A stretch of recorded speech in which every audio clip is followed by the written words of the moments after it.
안녕하세요. 즐거운 책방입니다. 네, 오늘 소개해드릴 책은요, 사람이라면 누구나가 다 가지고 있고 또 제일 조절하기 힘든 그런 부분이죠. 화에 대한 내용을 담은 책을 가지고 왔어요. 어떤 책이냐면요, 철학자 세네카가 쓴 화에 대하여라는 책이에요. 화에 대하여. 먼저 세네카에 대해서 소개를 간략하게 해드릴게요. 너무나 유명하시고 많은 명언을 남기신 그런 분이시죠. 이분은 기원전 4년에 태어나셨고요. 아버지가 변론술로 뛰어난 사람이었어요. 그래서 그분이 저설한 교본, 변론술 교본이 지금도 전해질 정도로 유명한 그런 분이세요. 세네카는 어렸을 때 가족들과 함께 로마로 이주해 와서 그쪽에서 교육을 받았는데요. 아버지의 권유로 정치가가 되기를 원했어요. 하지만 이제 그런 정치가가 되기 위한 교육을 받으면서 철학에 너무 마음에 끌린 거예요. 그래서 철학을 많이 공부하게 돼요. 그랬는데, 이분이 몸이 많이 약했어요. 그래서 20대 초반에 폐결핵으로 의심되는 병에 걸려서 6년이나 앓았고요. 평생 여러 가지 병으로 고생을 했어요.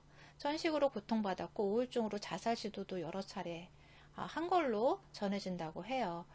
그래서 이분이 이제 정계에 진출하기 위한 교육을 많이 받았잖아요. 그래서 정계에 진출을 해야 하는데 계속 이제 아프고 이제 앓고 해서 그리고 30대가 되었는데도 병이 호전되지가 않아서 이집트로 또 요양을 떠나고 4년 동안 요양을 하느라고 그러니까 34살쯤 돼서 정계에 진출을 하게 돼요. 그런데 정계에 진출하자마자 어떤 음모론에 그런 연루가 돼서 8년 동안 또 유배 생활을 해요. 그러니까 험난하죠. 그런 험난한 시기에 그런 유배 시절에 이 책을 썼다고 해요. 유배를 가서 그곳에서 공부도 하고 책도 보고 하면서 그런 성찰의 시간, 그런 자신이 뭐 30대 중반이니까 긴 세월은 아니지만 그래도 그동안에 경험했던 그런 삶의 경험들 그리고 성찰의 시간들 그런 철학에 대한 공부를 하면서 세 편의 책을 쓰고 집필을 하고 그런 시기를 보내요. 그래서 이 화에 대하여 이 책도 동생이 자기 자신이 너무 화가 자주 나는 거예요. 그래서 화를 조절하고 싶은데 그것을 방법을 모르겠더래요. 그래서 형한테 부탁을 해요.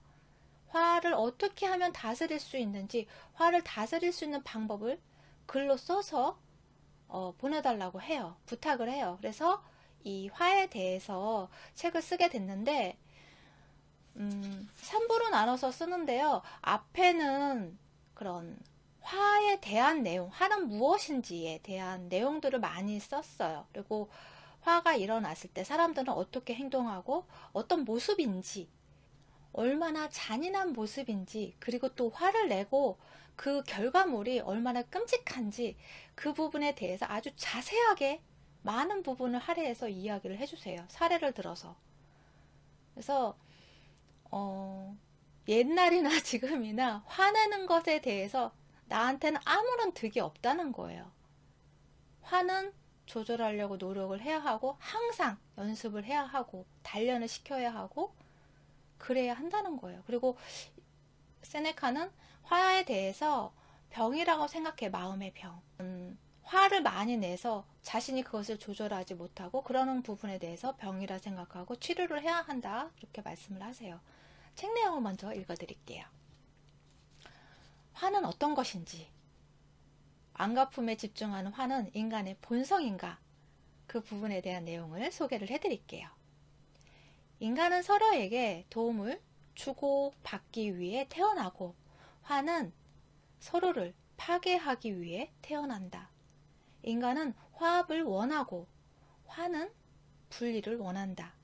인간은 이익이 되기를 원하고 화는 해가 되기를 원한다. 인간은 낯선 사람에게까지 도움을 주고자 하고 화는 가장 가깝고 소중한 사람에게까지 공격을 퍼부으려 한다. 인간은 타인의 이익을 위해 기꺼이 자신을 희생하고 화는 상대방을 끌고 들어갈 수만 있다면 기꺼이 자신마저도 위험에 빠뜨린다. 네. 이렇게 달라요. 화가 났을 때 그 모습과 인간으로서의 삶을 살아갈 때의 모습, 인간의 본성은 이렇게 다르다는 거예요. 그래서 또 어떻게 말씀하시냐면요. 위해를 당했을 때 인상이 만들어내는 마음의 동요, 즉 그러니까 가슴이 철렁하거나 최초로 느끼는 그런 것이 화가 아니라는 거예요. 그러니까 어떤 누군가가 나한테 뭐 모욕적인 말을 하고 화나가 기분 상하게 하는 말을 하거나 어떤 행동을 했어요. 거기에 대해서 위협을 느끼거나 아니면 마음의 동요가 생겨서 어떤 움찔하거나 뭐 그러한 것이 화가 아니라는 거예요. 그 위해를 당했다는 그 인상 자체가 화가 아니라는 거죠. 화는 그럼 뭐냐면요. 그 이후에 생겨나는 의식적인 움직임이라는 거예요. 위해를 당했다는 그런 것을 인정하고 받아들이는 것 뿐만 아니라 그것을 사실로 인정하는 것. 그것이 바로 화라는 거예요. 내가 저 사람한테 무시를 당했어. 위협을 당했어. 뭐 위해를 당했어 라고 느끼고 받아들이고 그것을 내가 사실로 인정하는 거. 그 사람이 어떤 의도로 했는지 상관없이 내가 그것을 그렇다 생각하고 판단하고 인정하는 거. 그것이 화라는 거예요. 그래서 화는 의지와 판단에 의해서 복수라는 목표를 향해 돌진하게 만드는 그런 것이라는 거예요. 그러니까 나한테 이렇게 했어? 가만두지 않겠어. 혼내주겠어. 복수하겠어. 그러면서 앞으로 돌진해 나가는 그러한 것이 화라는 거죠. 두려움이 왔을 때는 회피하고 그러한 도망가고 싶은 충동을 느끼지만 화가 일어났을 때는 목표를 향해서 돌진하는 그러한 충동을 느끼게 만든다는 거예요. 그런 행동으로 하게끔 만든다는 거죠. 말로써 행동으로써 표현하게끔 돌출하게끔 만드는 것이 화라는 거예요. 이러한 화는 우리가 삶을 살아가면서 없어지지 않는다고 해요. 내 안에서 없어지지 않아요. 그래서 여기서는 악이라고 이야기를 하는데 자꾸 내 안에서 생겨나는 그런 악을 지속적으로 맞서려는 그런 노력을 해야 한다고 해요. 연습을 해야 한다고 해요. 그것을 근절하는 것이 아니라 아예 사라지게 만드는 것이 아니라 그 악이 나 위에 존재하지 않게 우위에 서지 않게 만드는 그런 연습을 해야 한다는 거죠. 그러니까 나의 본 모습이 아니라 그 악으로 인한 화로 인해서 그 화가 나를 지배하지 않도록 만들기 위한 그런 연습을 해야 한다는 거예요. 그만큼 무서운 위력을 가지고 있고 오히려 나를 더 안 좋은 상황으로 이끄는 안 좋은 결과로 나오게 만드는 그러한 일이 된다는 거예요. 그러면 보통 반론을 제기할 수 있잖아요. 뭐 나쁜 사람들이 사악한 사람들이 우리를 무시하고 못되게 구는데 그럴 때는 두려움을 갖고 물러서는 것이 아니라 그 사람을 혼내줘야 되는 거 아니냐. 화를 내서 그 사람을 혼내주고 못하게 만들어야 되는 거 아니냐. 그럴 때는 화가 더 도움이 되지 않느냐. 그렇게 말할 수 있다 이거죠. 그 부분에 대해서 이렇게 말씀하세요. 우리의 화가 남에게 위험이 될 만큼 강력하다면 그것은 두려움을 불러일으키며 그 사실 때문에 우리는 증오의 대상이 된다. 무시당하는 것보다 두려움의 대상이 되는 것이 더 위험하다. 그러니까 우리가 그렇게 나를 무시하고 못되게 구는 사람을 화를 내므로 인해서 혼내줬어요. 그 사람을 짓누르고 억압하고 그렇게 못하게 혼내줬어요. 그러면 그 사람이 나를 두려워할 거 아니에요. 그러면 그러한 일이 상대방으로 하여금 두려움을 만들게 하는 일이 상대방의 증오심을 끌어오르게 만드는 그런 일이 된다는 거죠. 그러니까 내가 그렇게 화를 내므로 인해서 그 사람을 제압함으로 인해서 나는 두려움의 대상, 증오의 대상이 된다는 거죠. 그것이 무시당하는 것보다 두려움의 대상이 되는 것이 더 위험하다는 거예요. 나중에는. 그리고 두 번째로는 어떤 것이 남들에게 두려움의 대상이 된다고 해서 더 강한 것이 아니라는 거예요. 내가 어떤 사람으로 인해서 두려움의 존재가 됐어요. 화를 엄청나게 내서 다른 사람이 나를 보면 두려움의 대상, 벌벌 떨게 하는 대상이 됐어요. 그러한 것이 내가 곧 강한 사람이야 라고 말하는 것이 아니라는 거죠. 화는 반드시 화를 낸 자에게 되돌아온다는 거예요. 여기서 라베리우스의 유명한 시구를 말씀해 주시거든요. 그 부분을 읽어 드릴게요. 많은 사람들이 두려워하는 자는 필히 두려워해야 할 대상이 많다. 네, 짧은 글귀인데 이 글귀에 모든 것이 다 담겨 있어요. 많은 사람들이 두려워하는 자는 필히 두려워해야 할 대상이 많다. 다른 사람에게 두려움을 준 그 사람은 다른 사람의 원망이나 증오나 화나 그런 것을 많이 받을 거 아니야. 내가 화를 낸 만큼 그 많은 사람들이 다 나를 증오하고 두려워하면서도 증오하고 언젠가 복수해야지 그러면 칼을 갈고 있을 거 아니에요. 그만큼 내가 두려워해야 할 대상이 많아진다는 거예요. 내가 화를 낸 만큼. 그만큼 내가 화를 내면 그것이 다시 다 나에게로 되돌아온다는 거죠. 그러면 화를 마음속에서 완전히 떠나보내는 것은 가능한가? 라는 질문을 해요. 그런 부분에 대해서 이렇게 말씀을 하세요. 책 내용을 읽어드릴게요. 화를 지우는 것이 불가능한 일이라 말하지 말라. 우리를 아프게 만드는 질병은 치유가 가능하며 우리는 고결한 존재로 태어났기에 자신의 결함을 바로 잡겠다고 스스로 마음만 먹으면 자연히 우리에게 손을 내밀어 줄 것이다. 그 미덕에 이르는 길이 사람들이 생각했던 것처럼 가파르거나 험준한 것도 아니다. 그 길은 의외로 평탄하다. 그러므로 우리는 절대 화에게 출입 허가를 내줘서는 안 된다. 하지만 가끔 누군가의 해이해진 마음이 자극을 줄 필요가 있을 때는 짐짓 화가 난 척 할 수도 있다. 네. 마치 말이 전속력으로 달리려 하지 않을 때 박차를 가하고 횃불로 자극하는 것과 같은 원리다. 이성으로는 도저히 말을 듣게 할 수 없는 자들에게 공포감을 주는 것도 때로는 필요하다. 그러나 화를 내는 것은 걱정을 하거나 비탄에 잠기는 것 못지않게 쓸데없는 일이다. 네. 정말 좀 이야기를 했는데 말을 잘 안 듣거나 아니면 조금 더 잘 하기 위해서 북돋아주기 위해서 아니면은 조금 더 이렇게 약간 당근과 채찍처럼 채찍질을 살짝 해주는 그러니까 화난 척을 하는 그런 건 있을 수 있어도 화를 내서는 안 된다는 거예요. 화를 내는 것은 정말 쓸데없는 일이라는 거죠. 특히 아이들을 키울 때 이런 경우 참 많죠. 그러니까 아이들을 키우면서 올바른 길로 잘 이끌어주고 기본 예절이나 공공 질서 그런 거 기본적인 것들을 가르칠 때 잘 못하면 잘못된 행동을 하면 바로잡기 위해서 혼을 내잖아요. 그런 부분에 있어서 이렇게 말씀을 하세요. 책 내용을 읽어드릴게요. 강조하건대 아주 어려서부터 아이를 건강한 방식으로 기르는 것이 매우 큰 도움이 된다.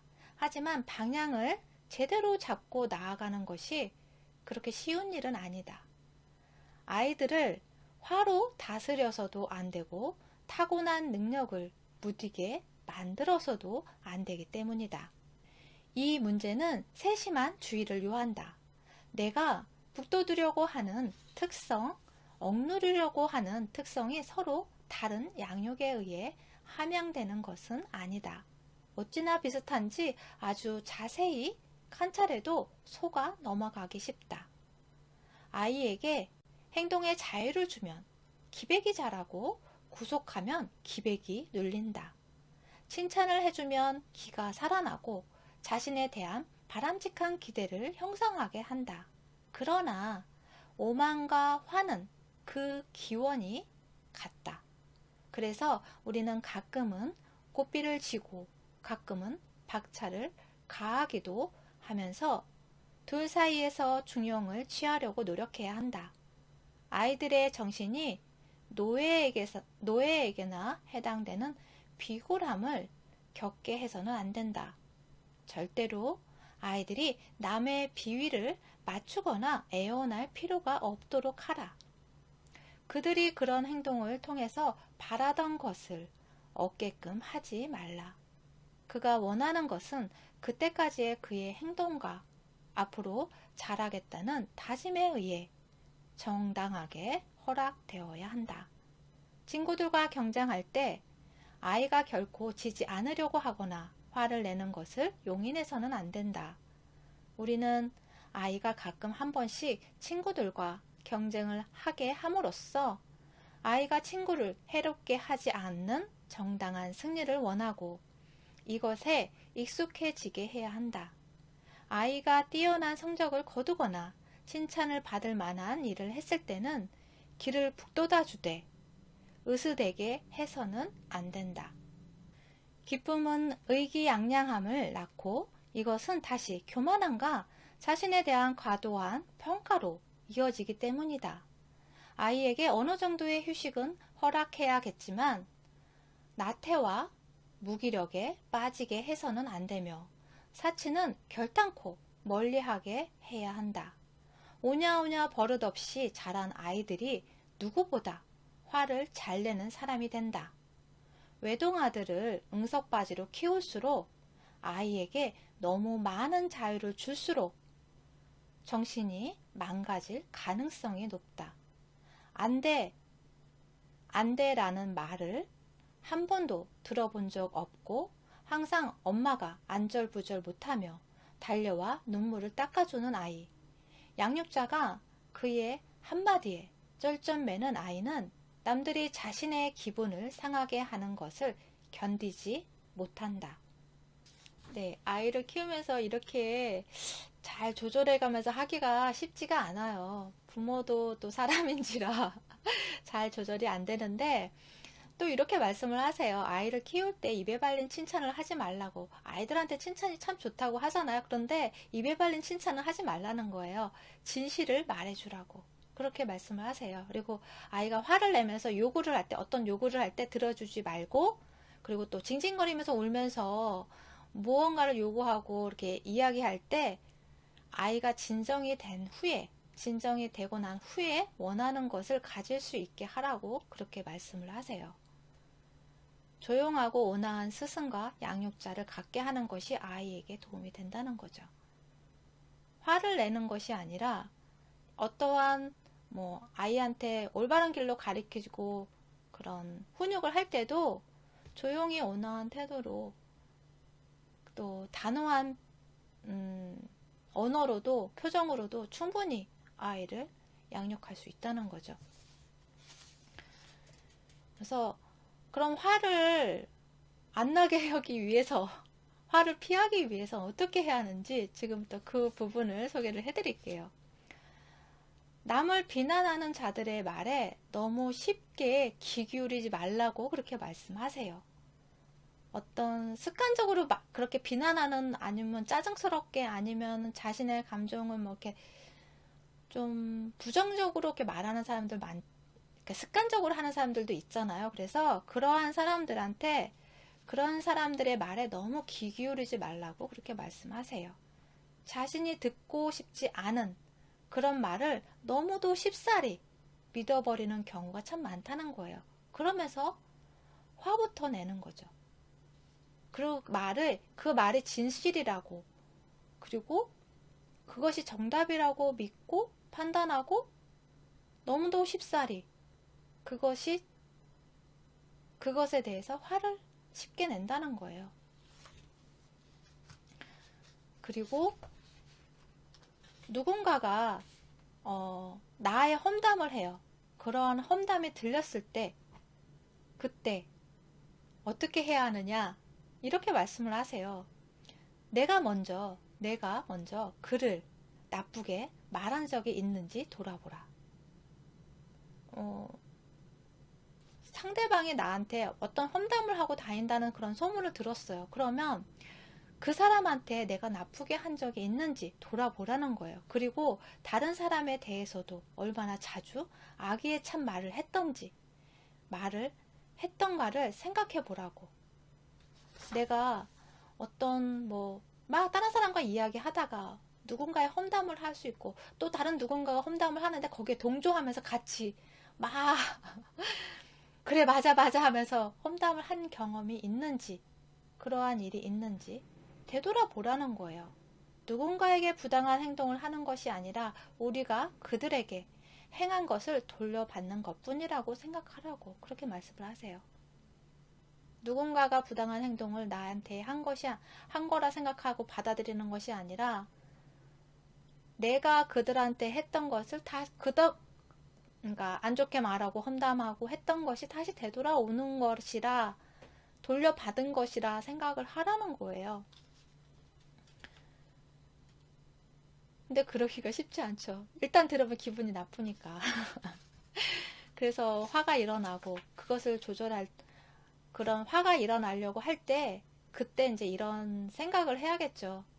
내가 안에서 안 좋은 기분이, 안 좋은 감정이 확 올라오려고 할 때 순간 잠시 멈추고 나도 그런 적이 없는지 그 사람이 왜 나한테 그런 안 좋은 말을 했을까? 내가 혹시 그 사람한테 안 좋은 행동을 했던가? 말을 했던가? 그런 부분들을 되돌아 봐야겠죠? 여기서 이렇게 말씀을 하세요. 우리는 남들의 악덕은 바로 눈앞에 두고 자신의 악덕은 등 뒤로 숨긴다. 네. 남들이 하는 악덕은 바로 눈앞에서 보고 막 거기에 대해서 막 이야기를 하면서 내가 했던 악덕은 등 뒤로 숨긴다. 네. 모른 척하고 난 안 그랬어. 그런 경우 참 많죠. 그런 건 생각 못하고 다른 사람이 안 좋게 하고 행동하고 말하고 하는 거에 대해서만 질책하고 판단하고 뭐라 이야기하고 화내고 하는 경우도 참 많은 것 같아요. 그러면 사람들이 화가 났을 때 어떤 모습인지 그 부분에 대한 책 내용을 읽어드릴게요. 어떤 일로 인해서 화를 냈다. 그때의 내 모습이라고 생각하시고 들으시면 될 것 같아요. 화는 가장 아름다운 얼굴을 추하게 만들고 가장 평온한 것을 거칠게 만든다. 화가 난 사람은 예절이나 단정함 따위는 잊어버린다.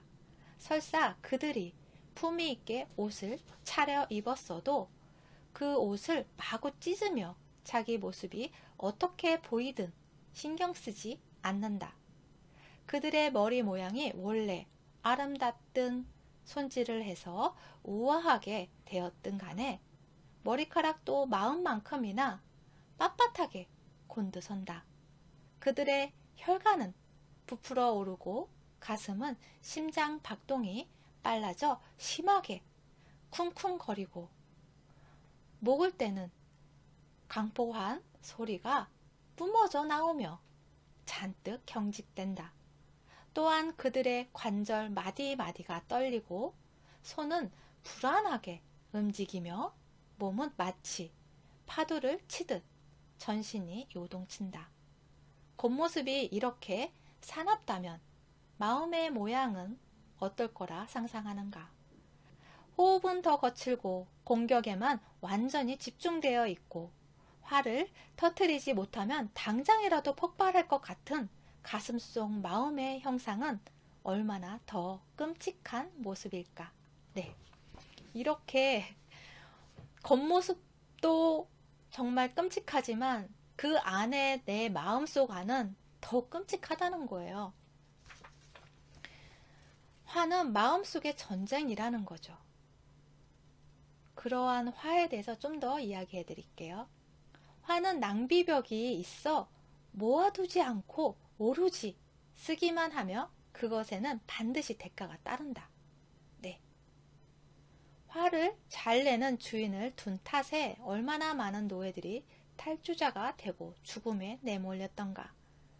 그가 화를 통해 얼마나 많은 것을 잃었으며 그것에 비한다면 애초에 그를 화나게 만든 손해는 얼마나 미비한 것인가. 네. 그러니까 처음에는 사소한 걸로 화를 냈는데 그 화를 낸 걸로 인해서 더 많은 것을 잃게 되는 그러한 일이 된다는 거예요. 화를 내므로 인해서. 그리고 화가 사치보다 더 나쁜 이유는 사치는 자신만의 쾌락을 쫓지만 화는 남의 고통을 즐기기 때문이다. 네. 사치보다 더 나쁜 것이 화라는 거예요. 남의 고통을 즐기기 때문에. 또 화는 자신이 증오하는 사람에게 불운이 찾아와서 피해를 입혀주기를 기다리지 않는다. 화는 자신이 직접 그들을 해하고자 한다. 그리고 또 중요한 게 뭐냐면 화는 반목을 야기한다. 네. 계속 반복한다는 거예요. 그 일을. 똑같은 상황이 되면 또 똑같이 화를 내고 그런다는 거죠. 그래서 권력자가 화를 가졌을 때 권력자는 전쟁으로 폭발한다는 거예요. 그 결과물이. 그리고 개인들의 일상적인 화는 무기 없는 전쟁과 같다는 거죠. 그 시대의 권력자가 화를 냈을 때는 전쟁을 일으키잖아요. 그런데 개인들이 일상적인 일에서 화를 냈을 때, 개인들이 화를 표현할 때는 무기 없는 전쟁과 같다는 거예요. 책 내용을 이어서 읽어드릴게요. 자신이 무시당했다고 생각하는 사람은 자신을 무시하는 사람보다 열등하며 정신이 고매하고 자신의 가치를 제대로 아는 사람은 부당한 대우를 받았다고 복수하지 않는다. 왜냐하면 그가 그것을 느끼지 않기 때문이다. 창을 던졌을 때 단단한 표면이나 물체에 맞으면 튕겨 나오면서 오히려 던진 사람에게 타격을 준다. 그렇듯이 부당함은 위대한 정신에 피해를 입히지 못한다. 네. 이처럼 자신의 가치, 나의 가치를 제대로 알고 그리고 또 나의 내면을 좀 더 단단하게 만드는 외부의 환경에 의해서 흔들리지 않고 단단하게 만들고 그러한 훈련들을 계속 한다면 어떠한 이러한 부당함이 오고 그런 것에 왔을 때 내가 감정적으로 화를 분출하면서 표현하는 것이 아니라 정중하게 나의 생각을, 나의 표현을 할 수 있다는 거예요. 그럼으로써 상대방의 내가 피해를 입는 것이 아니라 상대방이 피해를 입게 되는, 타격을 주는 그러한 일이 된다는 거죠. 책 내용을 이어서 읽어드릴게요. 어떤 마음으로 화가 나려고 했을 때 어떤 마음으로 바라보고 어떤 마음으로 내 마음을 다스려야 하는지 그런 부분에 대한 내용을 읽어드릴게요. 어린아이는 나이 때문에 용서되어야 하고 여성은 여성이어서 용서되어야 하며 낯선 이는 그가 자유인이어서 너의 식솔은 너와 가까운 사람이어서 용서해 주어야 한다. 잘못을 저지른 것이 이번이 처음이다. 그렇다면 그가 내 마음에 들었던 세월을 생각하라. 저 친구는 전에도 몇 번이나 잘못을 했었다. 오래 참아왔는데 더는 못 참겠는가? 그는 친구다. 알고 그런 것이 아닐 것이다. 그는 적이다. 그에게서 뭘 기대하는가? 그가 평소 지각 있는 자라면 그를 믿어주고 그가 평소 어리석은 자라면 그를 용서해 주자. 그들이 잘못을 저지를 때마다 우리 자신에게 이렇게 말하자. 가장 현명한 자라도 실수를 할 때가 있다. 아무리 완벽한 사람이라도 이따금 주의를 소홀히 할 때가 있고 아무리 경험이 풍부한 사람도 갑자기 위험을 잃고 과격하게 행동하는 수가 있으며 남의 기분을 상하게 할까봐 늘 두려워하며 조심하는 사람도 어쩌다 실수로 남을 불쾌하게 할 때가 있다. 부당한 일을 결코 당하지 않을 만큼 대단한 권력은 어디에도 존재하지 않는다는 것을 아는 자는 누군가가 자신을 모욕하거나 해를 입혀도 침착하게 이를 견뎌낸다. 가장 신중한 사람조차 잘못된 행동을 할진데 잠시 잘못된 길로 빠진 데 대한 변명은 누구에게나 있지 않겠는가. 우리는 자신이 젊었을 때 의무를 소홀히 한 적이 얼마나 많았으며 말을 조심하지 않은 적이 또 얼마나 많았고 술에 대해 절제하지 못했던 적은 또 얼마인지를 돌이켜 보아야 한다. 만일 누군가가 화를 내고 있다면 우리는 그에게 자신이 무슨 짓을 했는지를 분간할 여유를 주어야 한다. 그러면 그가 스스로를 책망할 것이다. 마지막으로 그가 가해자 측이 되게 하라. 내가 그의 행위에 필적하는 행위를 할 이유는 없다. 의심할 수 없는 사실이 한 가지 있다. 자신을 자극하고 화나게 하려는 자를 무시해버리는 사람은 누구든 군중으로부터 어느 정도 거리를 두고 당당하고 꿋꿋하게 견뎌낸다. 마저도 타격을 받지 않는 것은 진정한 위대함의 특징이다. 이는 마치 몸집이 큰 맹수가 개 짖는 소리에 무심한 것과 같고 바다의 커다란 바위가 높은 파도에 밀려와 부딪혀도 끄떡없는 것과 같다. 성냄도 짜증도 없이 어떤 자극에도 흔들리지 않는 사람은 최고의 선을 자신의 한 팔에 포용한다. 그는 타인에게뿐만 아니라 운명 자체에게도 이렇게 말할 수 있다. 할 테면 해보라. 나의 평정심을 흐트러뜨리기에 그대는 너무 미약하다. 내 인생을 주도해온 이성이 이를 금한다. 내가 어떤 부당한 취급을 당해도 화의 해악이 그보다 더 클 것이다. 어찌 그렇지 않겠는가? 부당함은 그 한계가 분명하지만 화가 나를 어디까지 이끌고 갈지는 알 수 없기 때문이다. 네, 화의 끝은 얼마나 안 좋을지 그것은 어디까지 갈지 알 수 없다는 거예요. 그래서 화를 내면 낼수록 나 자신에게 안 좋은 결과로 다가온다는 거죠. 그래서 여러분이 삶을 살아가시면서 화가 불쑥불쑥 일어날 때마다 이러한 글들을 상기시키시면서 다시 한번 호흡을 하고 가라앉히면서 내가 왜 화를 냈을까? 화가 일어나는 걸까? 그 화의 본질에 대해서 생각해 보시고 좀 더 화를 조절할 수 있는 그런 마음의 여유를 갖고 생활하셨으면 좋겠어요. 도움이 되셨나요? 구독과 좋아요도 부탁드릴게요. 지금까지 들어주셔서 감사합니다. 다음 시간에 또 만나요.